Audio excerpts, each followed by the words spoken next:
it's a very interesting question, and surprisingly, we haven't been adapting the credit analysis process much because we are very much bottom-up focused, fundamental investors.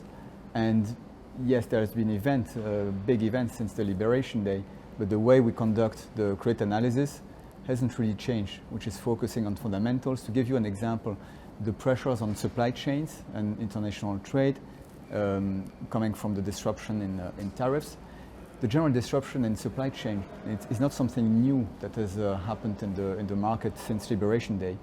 It's a trend that we have witnessed for many years. So for instance, there are certain sectors that we've been generally trying to avoid, which are not more susceptible to supply chain disruptions, such as the automotive sector. Conversely, there are other sectors that we feel are less vulnerable to these sort of disruptions, to tariffs, such as European banks, for instance, debt of European banks. And surprisingly, these have been quite impacted from a pricing standpoint during the tariff disruption, despite the fact that these banks are less exposed directly to the tariffs than many other corporate issuers.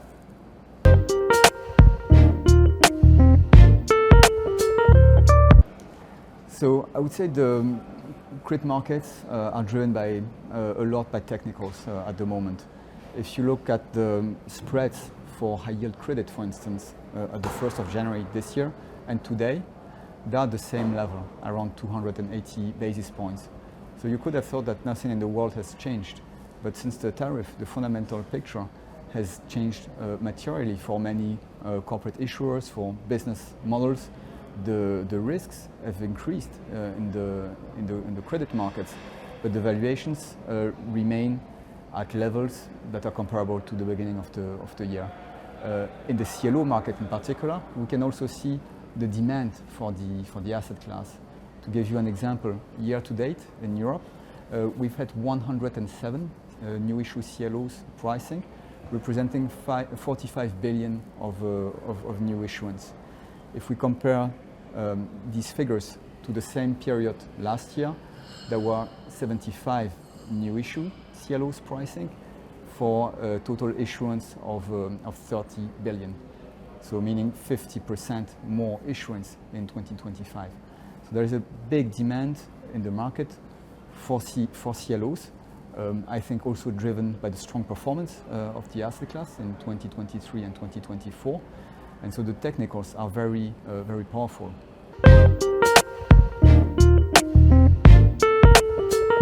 So we spoke a lot about macro uncertainty and market volatility. That's certainly a big factor that could influence demand and growth for credit. But one should not forget about the fundamentals as well. Ultimately, we tend to see over the longer term a convergence between fundamentals and technicals.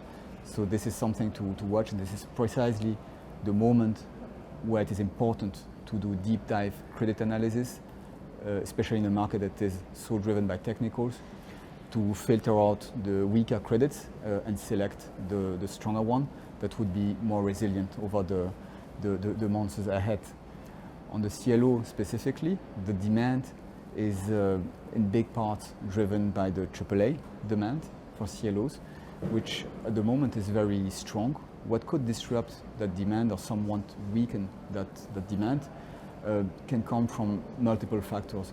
It can come from the fundamentals on the one hand, as mentioned, as is the case for the rest of credit, but also for CLO specific reason or cross-currency reason, whereby some international investors, for instance, have less appetite to buy European CLOs because they are better off buying domestic assets, for instance. So there are some technical factors going on as well, which can influence the demand for CLOs. At the moment, it seems that the demand is very strong for mezzanine tranches for CLOs, for the equity tranche, and that the issuance is really stimulated by the AAA demand.